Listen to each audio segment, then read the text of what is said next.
أعوذ بالله من الشيطان الرجيم بسم الله الرحمن الرحيم۔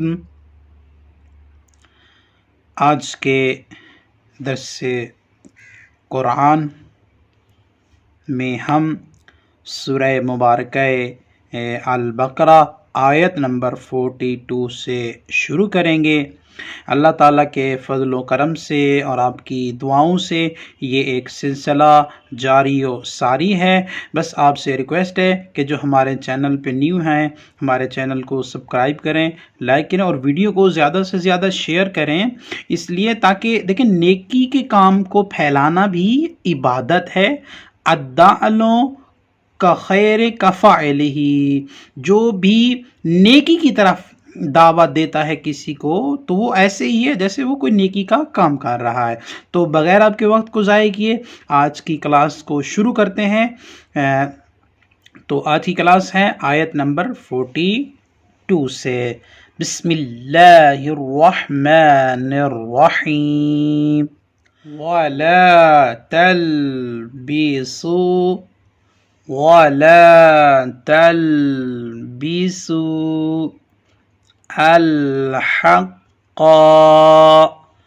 الحق بالباطل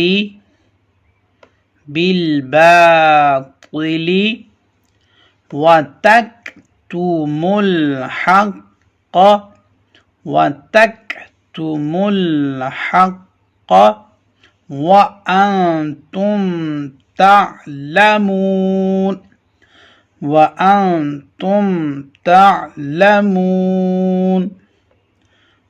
وأقيموا الصلاة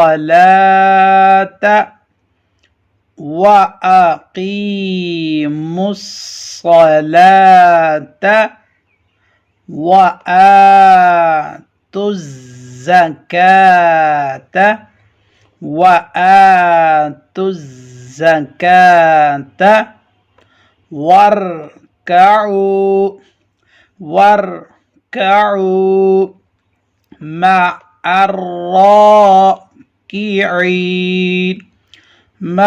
الراكعين أتأمرون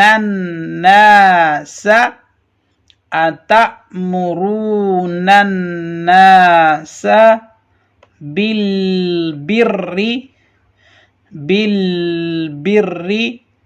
وتنسون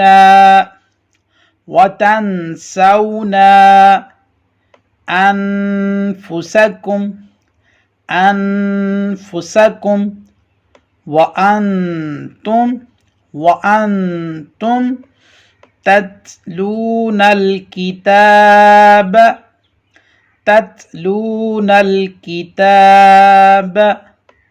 أفلا تعقلون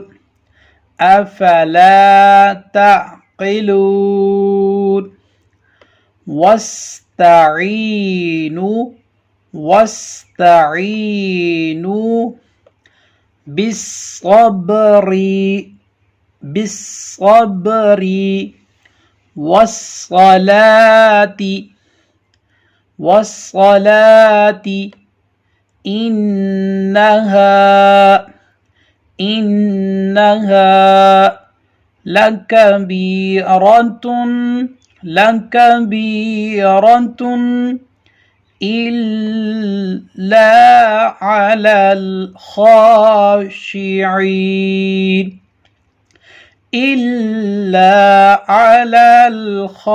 الخاشعين الذين يظنون أنهم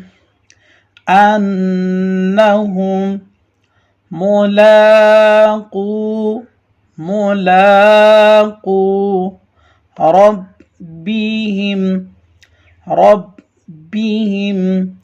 وأنهم إليه راجعون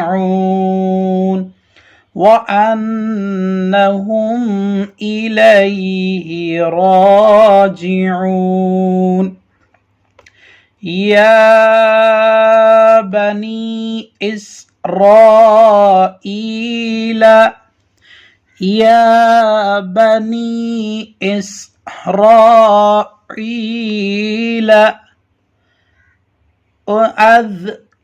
اذكروا نعمتي التي أنعمت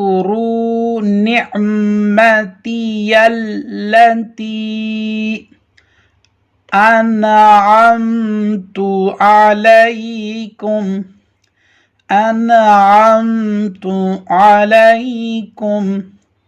وأني فضلتكم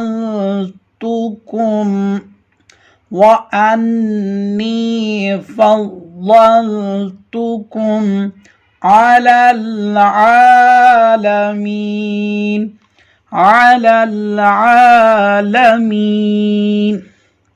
اب ہم اس کو روانگی کے ساتھ پڑھتے ہیں. بسم اللہ الرحمن الرحیم. وَلَا تَلْبِسُوا الْحَقَّ بِالْبَاطِلِ وَتَكْتُمُوا الْحَقَّ وَأَنْتُمْ تعلمون. وَأَقِيمُوا الصَّلَاةَ وَآتُوا الزَّكَاةَ وَارْكَعُوا مَعَ الرَّاكِعِينَ.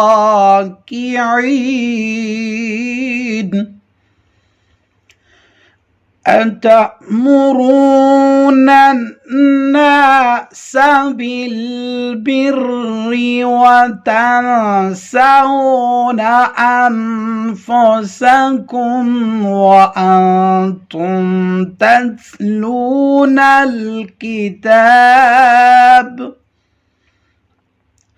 أَفَلَا تَعْقِلُونَ. واستعينوا بالصبر والصلاة وإنها لكبيرة إلا على الخاشعين الذين يظنون أنهم ملاقو ربهم وأنهم إليه راجعون. يا بني إسرائيل اذكروا نعمتي التي أنعمت عليكم وأني فضلتكم على العالمين. صدق الله العلي العظيم.